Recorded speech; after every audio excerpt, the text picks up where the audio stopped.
Algumas pessoas acham que não precisamos cuidar do corpo. Olha, me desculpe, mas essas pessoas estão erradas.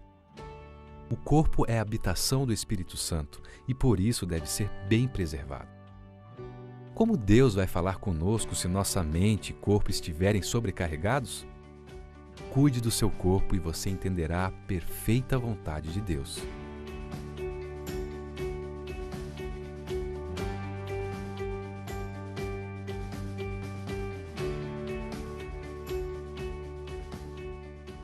Na carta aos Romanos, capítulo 12, versos 1 e 2, o apóstolo Paulo diz assim: Rogo-vos, pois, irmãos, pelas misericórdias de Deus, que apresenteis o vosso corpo por sacrifício vivo, santo e agradável a Deus, que é o vosso culto racional.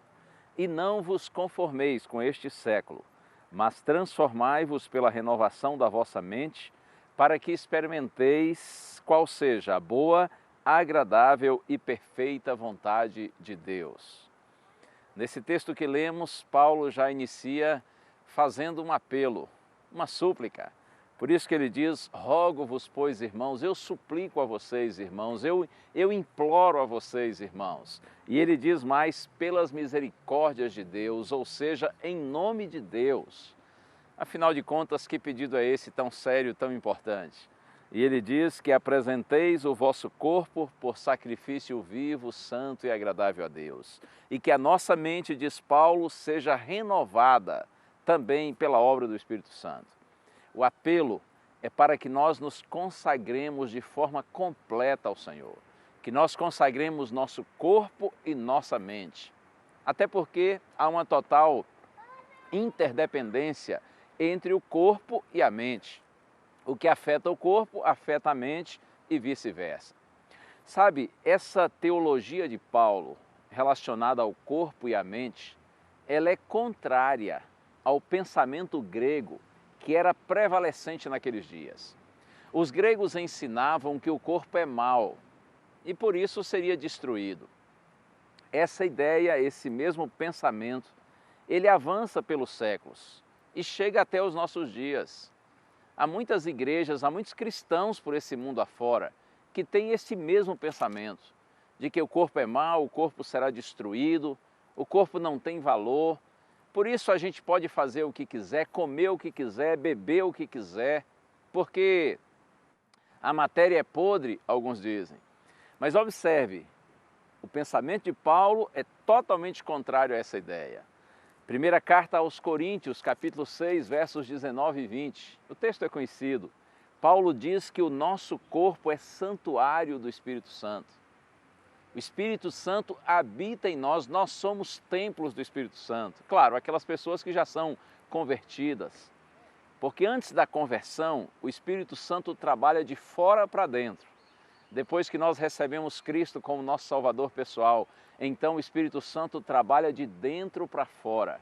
O Espírito Santo passa a habitar em nós, por isso é que Paulo diz que nós somos templos do Espírito Santo. E ele diz que nós devemos glorificar a Deus por meio do nosso corpo. Daí a razão desse chamado, desse apelo de Deus para você e para mim, no sentido de que nós consagremos completamente nosso corpo e nossa mente ao Senhor. Paulo diz que esse sacrifício deve ser vivo, santo e agradável a Deus. Essa expressão sacrifício vivo não lhe parece estranha? Ora, se é sacrifício, é morto. No antigo sistema cerimonial judaico, animais mortos eram oferecidos em sacrifício a Deus.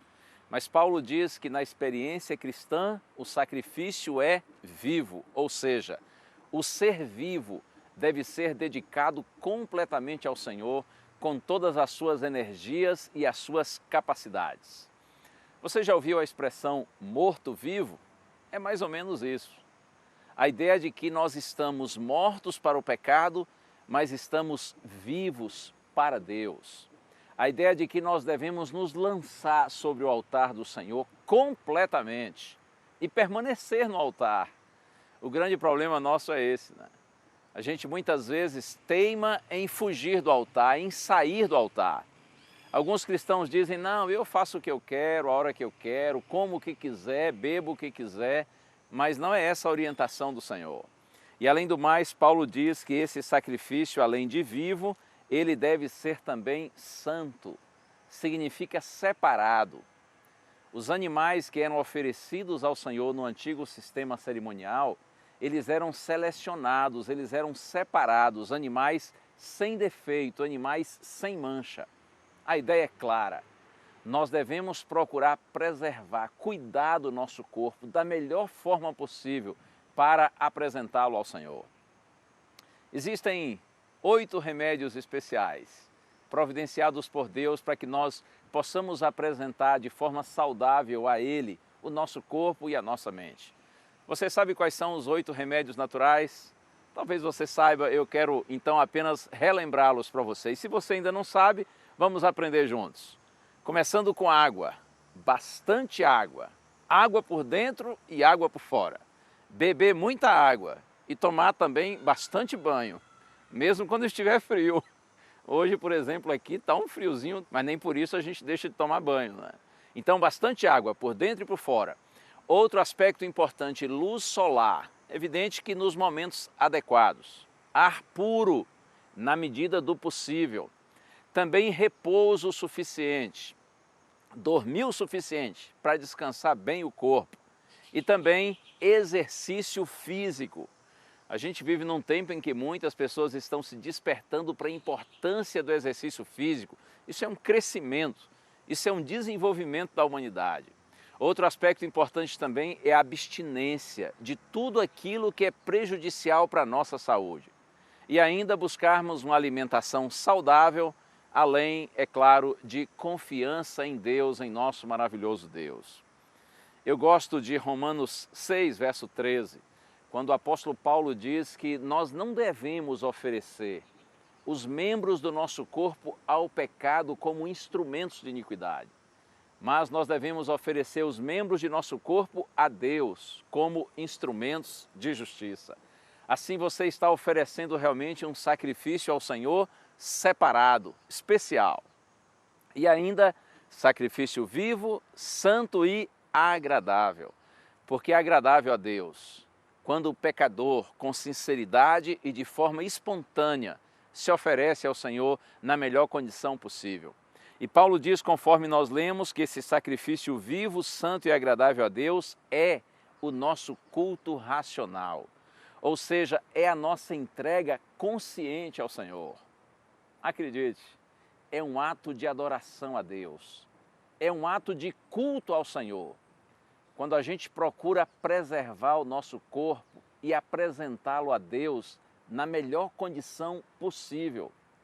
Isto é agradável aos olhos do Senhor, isto é maravilhoso. E creia, quando você age dessa forma, você está glorificando a Deus por meio do seu corpo.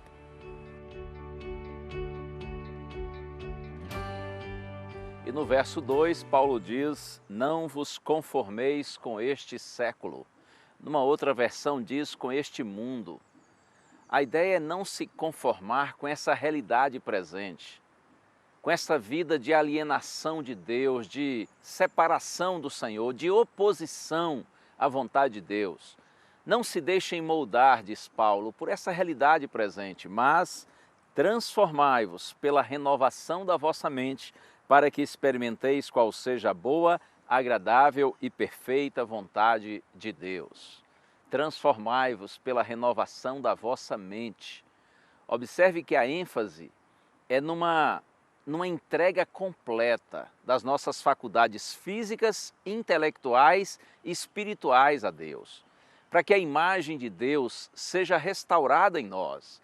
E assim Paulo diz que nós vamos experimentar a boa, agradável e perfeita vontade de Deus. Assim como o corpo, a mente também deve ser dedicada a Deus, para que seja renovada pelo Espírito Santo. Nós não devemos cuidar, por exemplo, apenas com o que nós comemos ou bebemos, mas também com o que nós vemos, com o que nós ouvimos. Tem gente, por exemplo, permita-me a franqueza, que não come carne de porco, Isso está ok, está certo. Mas assiste filme de terror, de magia, de ficção, filmes imorais. Oh, que triste isso. Quando você age dessa forma, você está abarrotando a sua mente com lixo. Você está enchendo o santuário de Deus de lixo. E como que o Senhor vai conseguir se comunicar com você se a sua mente está assim, tão abarrotada? Filipenses capítulo 4, verso 8. Eu quero inclusive ler esse verso para você. Eu acho que todos nós, filhos de Deus, devemos decorá-lo, guardá-lo em nossa mente e nosso coração. Paulo diz assim: finalmente, irmãos, tudo que é verdadeiro, tudo que é respeitável, tudo que é justo, tudo que é puro, tudo que é amável, tudo que é de boa fama, se alguma virtude há e se algum louvor existe, seja isto o que ocupe o vosso pensamento. A orientação é clara, para que nós cuidemos com os nossos pensamentos. E você sabe, a partir do que a gente vê, do que a gente ouve, os nossos pensamentos são formados. Os pensamentos, eles geram atos, os atos, na medida em que são repetidos, viram hábitos, os hábitos definem nosso caráter e o nosso caráter, então, determina o nosso destino. Tudo começa com o pensamento. Daí a razão porque a palavra do Senhor é clara, no sentido de que nós devemos consagrar também nossa mente ao Senhor, para que ela seja renovada pelo Espírito Santo. Quero concluir com as palavras de Paulo na primeira carta aos Coríntios, capítulo 10, verso 31. Ele diz: portanto, quer comais, quer bebais, ou façais outra coisa qualquer, fazei tudo para a glória de Deus. É assim. Tudo o que o cristão faz, faz para a glória de Deus.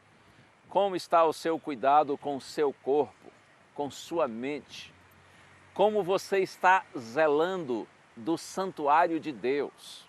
Consagre-se ao Senhor, completamente ao Senhor. E a promessa vai se cumprir na sua vida. Você vai experimentar a boa, agradável e perfeita vontade de Deus. A graça do Senhor Jesus Cristo e o amor de Deus e a comunhão do Espírito Santo sejam com todos vós.